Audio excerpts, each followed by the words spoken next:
জীবনে ১ম বার দই বানানোর জন্য প্রস্তুতি নিলাম। আসসালামু আলাইকুম, সবাই কেমন আছেন? I hope আলহামদুলিল্লাহ আমি ভালো আছি। তো এখানে আমি প্রায় ২ কেজির কাছাকাছি দুধ জাল করার পর এতটুকু পরিমাণ হইছে। ঘনটা দেখেই বুঝতে পারছেন। আর দেন হচ্ছে আমি মিষ্টি দই তৈরি করব। আর তাহলে চলেন আমি আজকে আমার মতো করে ঘরোয়াভাবে মিষ্টি দই তৈরি করার জন্য আমার ১ম এ এখানে লাগতেছে দুধ ১.৫ কেজি জাল করার পর অর্ধেকটা। আর দেন হচ্ছে ক্যারামেল তৈরি করলাম। আর ক্যারামেলটা দেখেন এই কালারটা আসতেছে। আর এই মিষ্টি দই তৈরি করতে লাগবে আপনার দই। তো আমার বাসায় আমি হাতে বানানো নিজের বানানো দই। তো আমি দইটা ছেঁকে এখানে একটা যে পাত্রে আমি দইটা ফালাবো ওইটাতের ভিতরেই আমি আরকি একটু আ ক্রিমি বা একটা সফট ভাবে তৈরি করে নিছি দধিটা।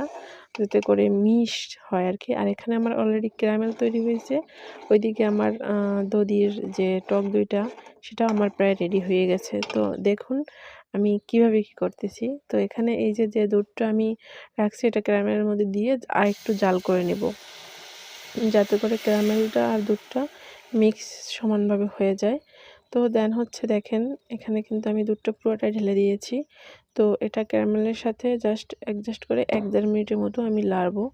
যাতে করে দুধ ক্যারামেল মিক্স হয়ে একটা আলাদাভাবে একটা কালার চলে আসে। হুম? যেটা হচ্ছে আপনি এটা নিজে যখন করবেন তখন জিনিসটা আপনি বুঝবেন। এটা আসলে আ বুঝে কতটুকু বোঝানো যাবে সেটা আমি জানি না। যেহেতু আমি ফার্স্ট টাইম দেন হচ্ছে আমি এটা আসলে ১ম এ ভাবছিলাম হবে কি হবে না, কনফিউশন এ ছিলাম।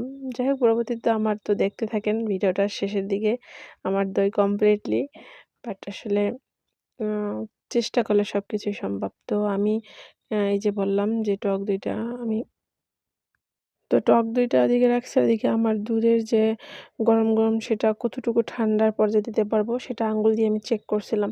যে আমার আঙ্গুলের সয় মানে করবে সেটাই আমি কিন্তু এপ্লাই করব। এর আগে করতে পারবো না। যে তাপমাত্রা আমার নিজের আঙ্গুলে যতটুকু সইতে পারবে ঠিক অতটুকু গরম দিতে হবে। তো আমি অল্প কিছু ১ম দিয়ে দধিটার সাথে আমি মিক্স করে নিয়েছিলাম টক দইয়ের সাথে। দেন আমি দেখলাম যে স্মুথের মতো হয়েছে, সফট হয়েছে। তারপর দেন হচ্ছে পুরা দুধটা এটা ঢেলে দিয়ে আমি কিছুক্ষণ নাড়িয়ে নিলাম যাতে করে দলা পাকা না থাকে।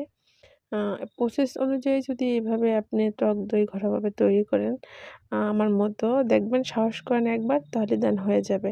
এটা আসলে অতটা কঠিন না। কিন্তু ১ম এ শুরুতে কঠিন মনে হয়েছিল। এই পর্যায়ে এসেও কিন্তু আমার কাছে কঠিন মনে হয়েছিল যখন আমি চুলাতে দিলাম আরকি। আ তো এটা আমি আসলে ১ ঘন্টার ভিতর তৈরি করার প্রসেসটা নিয়েছিলাম। তো আমি স্ট্যান্ড